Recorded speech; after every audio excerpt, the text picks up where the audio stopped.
2 दिन की राष्ट्रीय कार्यकारिणी दिल्ली में संपन्न हुई है और हमें हर्ष है इस बात का कि दिल्ली के कार्यकर्ताओं को ये अवसर दिया गया कि हम राष्ट्रीय कार्यकारिणी की व्यवस्थाएं देख सकें। और दिल्ली के कार्यकर्ताओं ने मेहनत भी बहुत की। इस राष्ट्रीय कार्यकारिणी में जो सबसे महत्वपूर्ण बात मुझे जो समझ में आई, क्योंकि मैं पहले भी कई कार्यकारिणी में बैठ चुका हूँ, पहली बार प्रधानमंत्री जी का उद्बोधन एक राजनेता के रूप में नहीं था। उनका जो पूरा उद्बोधन था वो राष्ट्र नायक के रूप में था। उन्होंने अपनी पूरी चर्चा को राजनीति से दूर रखा और देश जब स्वर्णिम काल की ओर जा रहा है, उस अवसर का लाभ देश की सभी जनता को कैसे मिले और जिस अमृत काल में हम जी रहे हैं, उस अमृत काल में उस अमृत पथ को हम कैसे कर्तव्य पथ पर ले जाएं, कैसे अपना अपना योगदान उसमें करें कि जिस तरह का भारत, स्वर्णिम भारत हम देखना चाहते हैं, आज जो पीढ़ी यहाँ बैठी है वो उसको साक्षी बन सके, उसको देख सके, इस उद्देश्य से उनका पूरा उद्बोधन था। उन्होंने इस पूरे उद्बोधन में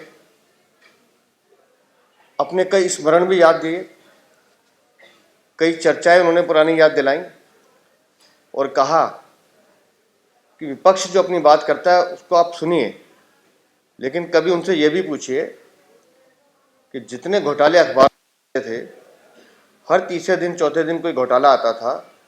पिछले 8 साल में कोई एक घोटाला वो बता सकते हैं?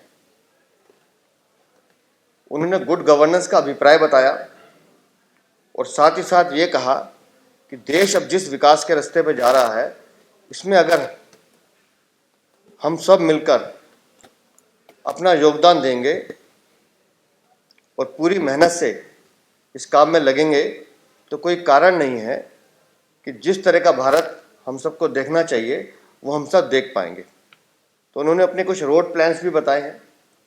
समाज में हर वर्ग को छूने की बात उन्होंने की है और स्पेसिफिक एक श्रेष्ठ एक भारत की जिस कल्पना को हम पिछले साल भर से चला रहे हैं, उसको उन्होंने और बढ़ाने की बात की है। राजशाह जो लोग हैं उनसे मिलने की बात की है और उसका उदाहरण देते हुए उन्होंने कहा कि कभी किसी ने सोचा था कि काशी और तमिल संगमम हम काशी में करेंगे, लेकिन जब वो हुआ 25,000 हमारे तमिल भाई बहन तमिलनाडु से काशी आए और अपनी आंखों से उन्होंने काशी की भव्यता, उत्तर भारत में किस तरह का डेवलपमेंट हुआ है वो देखा और वो चर्चा उन्होंने वहाँ जाके दक्षिण के राज्यों में की है। तो ये एक उदाहरण उन्होंने बताया कि जब काशी तमिल संगमम हो सकता है तो ऐसे और राज्यों के साथ भी हम लोगों को जुड़ने की ज़रूरत है, उनको अपनी संस्कृति बताने की ज़रूरत है, उनकी संस्कृति से कुछ चीज़ें सीखने की ज़रूरत है। और जब ये संगम होगा तो पूरा राष्ट्र एक होगा, हम राज्यों में ना भटके पूरे राष्ट्र को एक करने का काम करें। इस तरह के कई उद्बोधन उन्होंने अपनी उद्बोधन में कहे हैं। उन्होंने साथ साथ ये कहा कि भारतीय जनता पार्टी अब सिर्फ एक राजनीतिक पार्टी नहीं है। हमारा काम अब सिर्फ राजनीति करना नहीं है, हमारा काम सामाजिक और आर्थिक नीतियों को बढ़ाना है। अब भारतीय जनता पार्टी एक सामाजिक आंदोलन के रूप में काम करे, उसके सभी कार्यकर्ता समाज के हर क्षेत्र में जाके समाज के हर वर्ग को मिलके उनकी समस्याएं सुन के उनके साथ जुड़ने का काम करे। इसका उदाहरण उन्होंने दिया कोविड में, कि कोविड में जिस काल में भारतीय जनता पार्टी के कार्यकर्ता निकले, चाहे खाने की मदद करना हो, ऑक्सीजन की मदद करना हो या किसी भी तरह की परेशानी थी, उस समय भारतीय जनता पार्टी के कार्यकर्ता राजनीति छोड़ बिल्कुल अपना दायित्व समझ के काम कर रहे थे। तो इस तरह का काम करना जिससे लोगों को ये लगे कि हर समय राजनीति की चर्चा जो बाकी विपक्षी दल करते हैं, हर चीज़ में राजनीति ढूंढते हैं, हमें उस चक्कर में नहीं जाना है। हम कैसे केंद्र सरकार की स्कीम्स को लेकर नीचे जा सकते हैं, उन स्कीम्स का उपयोग कैसे आम जनता के लिए कर सकते हैं, उस स्कीम से आम जनता को क्या क्या लाभ हो सकते हैं, उनसे जोड़ना और सामाजिक स्तर पर उनके साथ इन्वॉल्व होना। उनका रहन सहन है, उनका खाना पीना है। एक श्रेष्ठ एक भारत में उन्होंने एक उदाहरण दिया कि आप दिल्ली में रहकर आप मान के चलिए कि एक दिन हमने केरल के भोजन को प्रमोट करना, जैसे मोटे अनाज का जिक्र आया कि मोटा अनाज जब शुरू में सुनते थे तो लोगों को लगता था कि पता नहीं क्या है, लेकिन आज जगह जगह मिलेट्स कैसे खुल रहे हैं, मिलेट्स रेस्टोरेंट खुल रहे हैं, लोग उसको आनंद से खा भी रहे हैं, उसकी उपयोगिता समझ रहे हैं, और वो भोजन दूसरे के मुकाबले शरीर के लिए भी अच्छा है और आर्थिक रूप से भी वो मतलब सबल है कि लोगों को ज़्यादा बोझ नहीं पड़ता।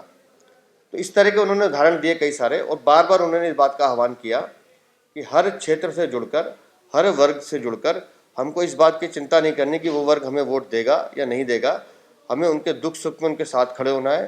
प्रधानमंत्री या केंद्र सरकार की जितनी नीतियां हैं, जितनी योजनाएं हैं, उनको नीचे तक लेके जाना है।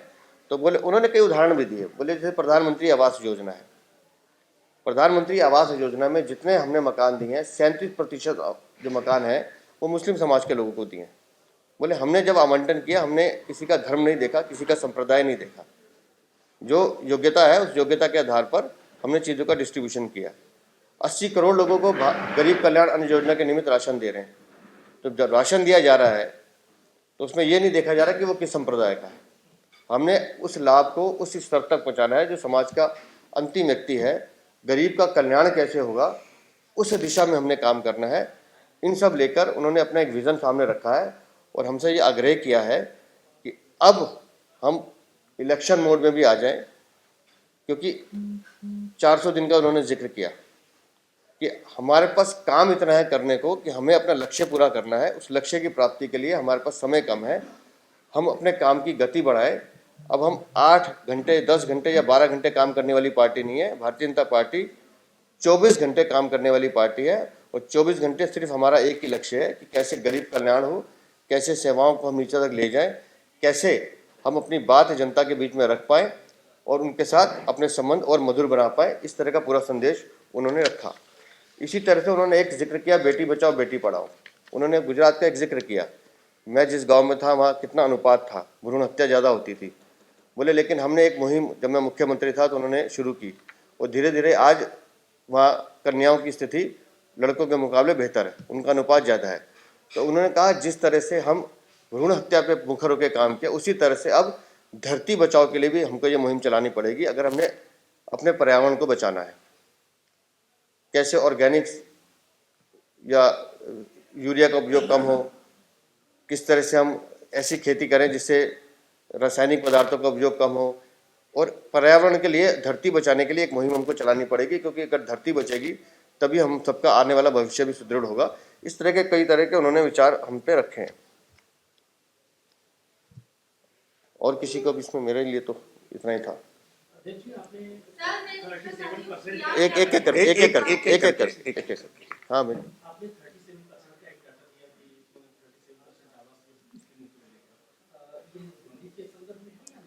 पूरे नेशनल के, दिल्ली में तो प्रधानमंत्री आवास योजना दिल्ली में कहाँ लागू करने दे रहे हैं। अभी तो हमने जो फ्लैट दिए हैं 3024, उसमें मुझे डाटा एग्जैक्ट नहीं पता, लेकिन उसको निकलवा के बताएंगे आपको।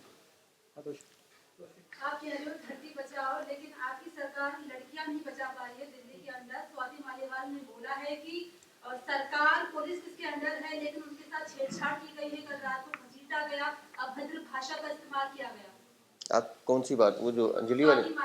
खुद स्वाति वाली कल कुछ हुआ है क्या?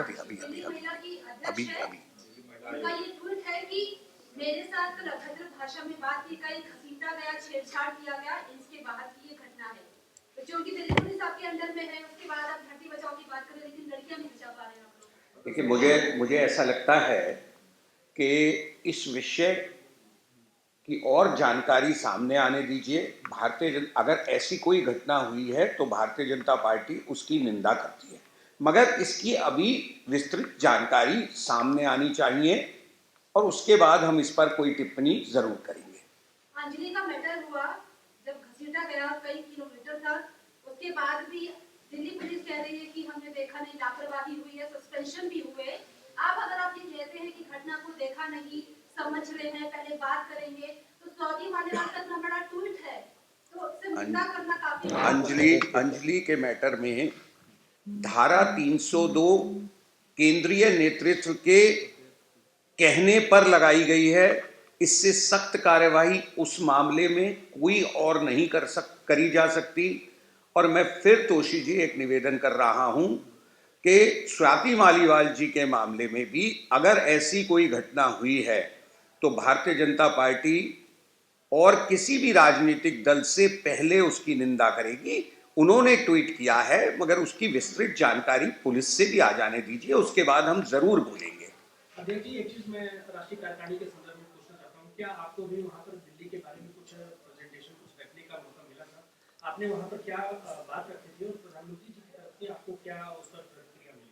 देखिए, दिल्ली के अध्यक्ष के नाते स्वागत भाषण के लिए हमसे कहा गया था, लेकिन जिन राज्यों का वृत्त रखा गया था उसमें दिल्ली को नहीं कहा गया था। और स्वागत भाषण में दिल्ली की हमने परिकल्पना बताई थी कि दिल्ली जब पहले लोग आते थे वो मुगलकालीन अवशेष देखने आते थे कि दिल्ली चलना है तो हम ये देखेंगे वो देखेंगे, लेकिन अब दिल्ली जो पर्यटक आता है वो कर्तव्य पथ देखने आता है, वो मुगलकालीन अवशेष या खंडर देखने नहीं आता, वो सामर्थ्य का बवंडर देखने आता है, वो नेताजी की प्रतिमा देखने आता है, कर्तव्य पथ देखता है, प्रगति मैदान में बनी टनल देखता है वो। तो अब दिल्ली वो दिल्ली नहीं रही जिसकी कल्पना पहले करते थे। अब दिल्ली उस विकास की ओर जा रही है जिसकी कल्पना माननीय नरेंद्र मोदी ने पिछले 8 साल में की है। ईस्टर्न पेरीफे, वेस्टर्न पेरीफे जो रोड्स बने हैं, ये चीज़ें दिल्ली के पर्यटन को बढ़ाने वाली चीज़ें हैं और मुझे लगता है आने वाले समय में दिल्ली को और बेहतर संसाधन मिलने की हमने उनसे अपेक्षा भी की और हमें लगता है वो मिलेगा भी। एक अंतिम चीज इससे जुड़ा हुआ प्लीज, लोकसभा चुनाव में आपकी बड़ी अच्छी जबरदस्त पकड़ रहती है, 2 बार आपने पूरा 7/7 आपने स्कोर किया है, लेकिन विधानसभा में आप अच्छा नहीं कर पाएंगे। अब प्रधानमंत्री जी ने जैसा लक्ष्य चुनाव को लेकर के दिया है, अब आपके पास में लक्ष्य क्या होगा और उसको कैसे इम्प्लीमेंट करने की कोशिश करेंगे? लोगों के बीच में पार्टी को मजबूत कैसे करने की कोशिश कर रहे हैं? पहला लक्ष्य तय है, उसकी पूर्ति भी करेंगे। 24 में सातों की सातों सीटें जीत के हैट्रिक बनाएंगे, इसको आप नोट कर लीजिए। जैसे वो कागज़ पे लिखते हैं ना, मैं कागज़ पे लिख के नहीं दे रहा हूँ, मैं आपको बता रहा हूँ। और 25 का चुनाव की तैयारी आप मान के चलिए वो शुरू हो चुकी है और उसके त्वरित परिणाम भी आपको देखने को मिलेंगे, जल्दी मिलेंगे।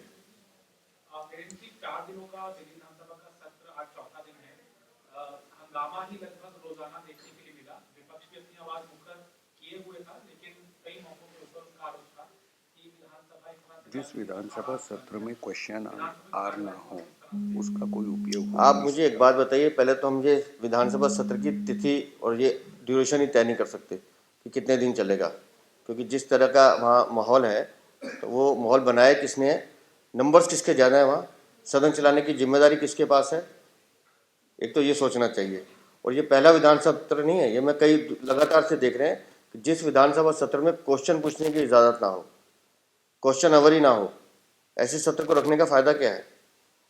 वो विधानसभा सत्र सिर्फ मेरे को जो लगता है इसलिए रखा गया है कि किसी तरह से हम अपनी बातों को, एलजी को किस तरह से डिफेम कर सकते हैं, किस तरह से हम उनके खिलाफ दुष्प्रचार कर सकते हैं, उसका उन्होंने विधानसभा पटल को माध्यम बनाया।